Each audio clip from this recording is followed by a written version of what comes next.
and welcome to Talk FCB, and welcome back here to the channel, guys. Of course, El Clasico build-up does continue, and in this video we are going to be assessing the two teams head-to-head, what is going to go down. It is time. Let's get tactical. The first thing that I absolutely have to tell you is regarding the Barcelona squad, which is as follows and does include Lionel Messi. He does make the squad for tomorrow, but unfortunately, Ousmane Dembele does not. He has been left out at the very last minute, despite training today and yesterday. The Clasico is said to have come just a bit too soon for him, but on Lionel Messi, I wouldn't get 100% certain yet that he's going to play tomorrow, simply because Ernesto Valverde in his press conference, he was really not giving anything away. He said, we're leaving it until the last minute, we're not taking any risks whatsoever. If Messi is not 100% right, he simply will not play. But the decision, it's known, is down to Messi himself. Only he can decide whether he plays tomorrow, and unless he feels right, I still would not risk him. And for that reason, in today's video, we are going to be looking, of course, what we can do with Messi, but most importantly, worst comes to worst, if he's on the bench, what we can do without. Because there is just a small part of me right now, guys, that just thinks, are we playing with Real Madrid right now? Are we sort of leaving our options open, including Messi in the squad? Maybe he'll appear on the bench, but maybe it'll be similar to when Messi was in the squad when we played Inter away. He was never ever going to play that game. We weren't going to risk him after that arm injury, and for that reason, Messi in the squad may not definitely mean Messi plays tomorrow, because like I say, please don't take any risks. And so for me, when you're looking at that Barca team right now, when you're looking at the decisions that Ernesto Valverde will have to make, I think 9 out of 11 of those players are all but certain to start this game. You've got Ter Stegen in goal, Alba, Longley, Piqué, Sergi Roberto, somewhere, Sergio Busquets in midfield, alongside Ivan Rakitic, then Coutinho and Suarez leading that line there. And I think the two spots up for grabs are in centre midfield, either Arthur Melo or Arturo Vidal. If it was up to me, Arthur would be in there without a shadow of doubt. He's got to start a game like this 110%. He would have my vote. But with Valverde, you never really know if it's going to be Arthur or Arturo Vidal. And then on the right-hand side, if it's not Messi, who is going to play there? And I think certainly looking at if we didn't have Messi, there are certain options that Valverde may look to go with. And for me, this is the one here that I think we're most likely to see. And that's why I said Sergio Roberto will be in the team somewhere, because I personally believe that if Messi doesn't play in this game, we are going to see Sergio Roberto in a wider role and in midfield. We have seen it in the past, particularly against Real Madrid, and it has worked very effectively against Real Madrid. That's the key here. Roberto in midfield, a lot of the time, hasn't really worked out, but against Real, he just seems to cause a problem. And I think on that right-hand side, if we don't have Messi, bring Roberto in, Semedo behind him. I think Semedo at right-back is what we need to be seeing, with Arthur, Rakitic and Sergio Busquets in midfield, with Felipe Coutinho and Suarez there, leading the line. If Ernesto Valverde was really going to take us by surprise, you may even see the inclusion of Malcolm in that forward line alongside Suarez and Coutinho. He would be the natural option on that right-hand side, a winger, somebody who's attack-minded, and Roberto there at right-back. But I think certainly it's more likely that he's going to play safe,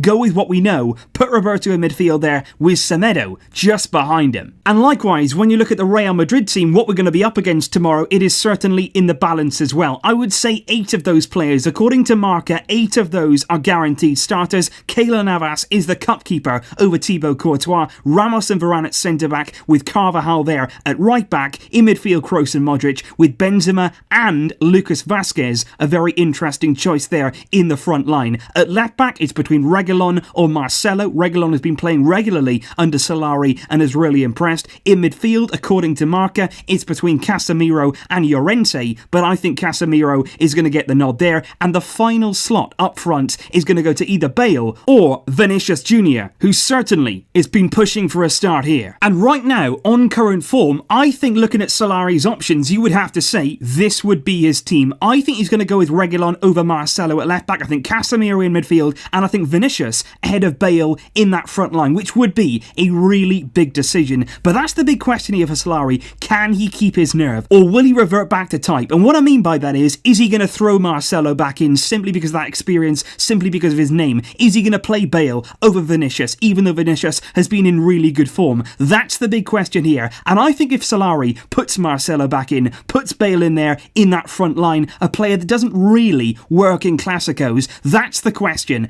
Is Solari going to make those big calls? If he doesn't, if he falls back on that old guard that haven't really been performing at the start of the season, then I think certainly the advantage lies with us. We'll really like to see that happen. But if he sticks with what he knows, if he sticks with the form players, it could be a very finely poised game. And this for me is when it gets really interesting. When you look at the two teams going head to head, face to face, how they're going to react to each other, how are they going to play off each other. And I want to highlight this man here, Lucas Vázquez, who's really believed to be involved. He's going to be in that front line for Real Madrid, and the general consensus amongst Real Madrid fans is, yes, Bale would give more going forward, Vinicius would give going forward, the same for Asensio, but Lucas Vázquez is not in the team here to be attack-minded. He is in the team to stop Jordi Alba. It is as simple as that. So straight away, what Santi Solari is doing there is, he's conceding that kind of advantage, that kind of momentum to Barcelona. He's saying, look, we're going to adapt our game to stop you. And that's always a good sign. As a Barcelona fan, you want Real Madrid to sort of revert away from their attacking style, because once they start to be defensive, they're not that good defensively. So when they start doing this, when they're dropping in here, when they're playing a defensive game, that's absolutely fine. We have the tools to open up Real Madrid, and I think Vázquez here, he probably will stop Alba. He probably will track back, and he'll probably really double up there with Carvajal, and he'll stop Alba, and that could be a real problem for us. But what it also will do will give us absolutely nothing down here. Quite often, teams can really expose us getting in behind Jordi Alba. They can really try and expose that space left behind. But if Vázquez is there, I don't really see that happening. Going forward, he's not that strong. But defensively, you can certainly see why Scolari has included him. And at the end of the day, guys, it all comes down to personnel. Who Solari picks, if whether Messi's fit, that's all very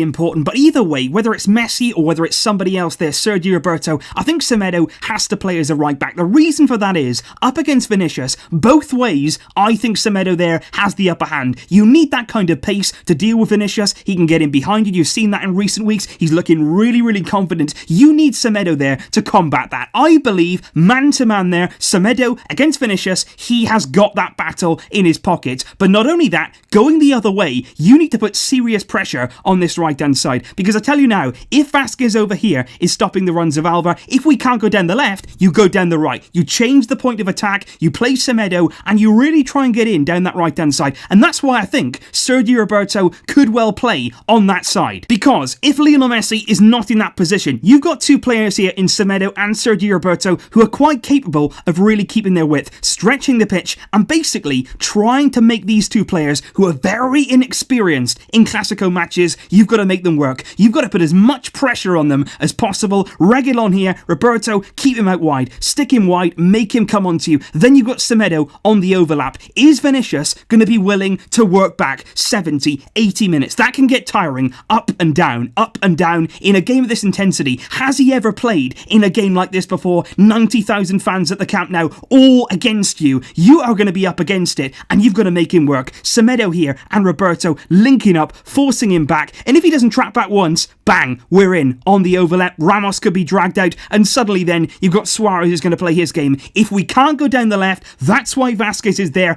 Go to the other side, play Semedo, play Roberto if Messi isn't available, really exploit that inexperience that Real have on their left-hand side. But at the end of the day, guys, it's goals that win games. It's as simple as that. At the end of this game, whoever scores the most goals, they are going to come out victorious. And for that reason, I want to focus here on both number 9s. We're going to start here with Karim Benzema. And we mentioned in the preview video, he is on fine form. 6 goals in his last 4 games. He's going to be ready for this. And he's really latching onto things in the area and looking really confident in front of goal. I spoke in the preview about getting nice and tight to him. And that's what you've got to do. But the one area that I'm really worried about is this little gap here in between the defence and our midfield. Because if we're pushing up, if we're dominating, and suddenly we lose the ball, and Benzema, what he'll do is he'll just drift away. He'll just drift away from Piqué and Longley, and he'll start operating in this space here. And it's when that he drops off, you've got to get tight to him. Busquets has to be massively aware of what's going on behind him in this game. You've got to get that cover back, because if Benzema drops in here and he's got time and he's got space, there will be runners. Vázquez is working very hard up and down here to make those runs in behind Alba. The same for Vinicius. You know that he's got the pace, and if Benzema can just put the balls in behind there to Vinicius or Vázquez, we could be in trouble. It's a give and go. He'll play a 1-2, and suddenly he's moving into the area to get onto to the return. Benzema, given the time, given that kind of space, you've got to get closer, you've got to close him down, you've got to be tighter, because he has the tools, if you give him that time, to really hurt you. And obviously, like I keep saying, Messi tomorrow may not be available. Messi might not take that risk, he might not play. And if that has happened, we need to give Suarez a lot more support. You saw it in the first Clasico of the season. He can do very, very well in these kind of games. This is where he comes alive, and I wouldn't want any other centre-forward in the world lining up for me in a Clasico but Suarez. He will come to life. He will hurt Ramos. He will hurt Varane. He can take care of those on his own. What he has to do, though, he has to have help from midfield. And by that, I mean Coutinho, I mean Rakitic. Those are the two players that I would rely on. And of course, Roberto, who plays on the right-hand side here, to make those runs in behind. You've got to have movement, because Suarez here is going to be occupied by two centre-backs. What he doesn't need is Casemiro getting on his case as well. You need Rakitic there, taking a risk, breaking from midfield, just like we saw in the second leg against Sevilla. Rakitic there was doing what he does best. When he's in that kind of mood, when he's giving us that kind of energy, breaking from midfield, making those runs, because what you're trying to do is just take this midfield away from Luis Suarez. Because if he's taking on those two centre-backs, I think you can do that. I think you can take Ramos, I think you can take Varane. But when you start putting Casemiro there as well, you're in a real trouble. You've got to get Rakitic taking that risk. And Coutinho in this game for me is going to play a massive role, simply because he can't just stay wide and expect the ball to find him. He's got to come in field if there's no Messi, and he has to be the orchestrator. He's got to be the leader. He's got to demand the ball. And most importantly, he has to stay close enough to Luis Suarez. He cannot afford to be too far away. He cannot afford to drop off too much. He's just got to be close enough so they can link up, so they can rotate, so there can be balls in here, 1-2s, and he can make the runs off. If you're too far away, suddenly all that break down. Suarez cannot be isolated. Get near him with runners, players taking risks, and really try and put as much pressure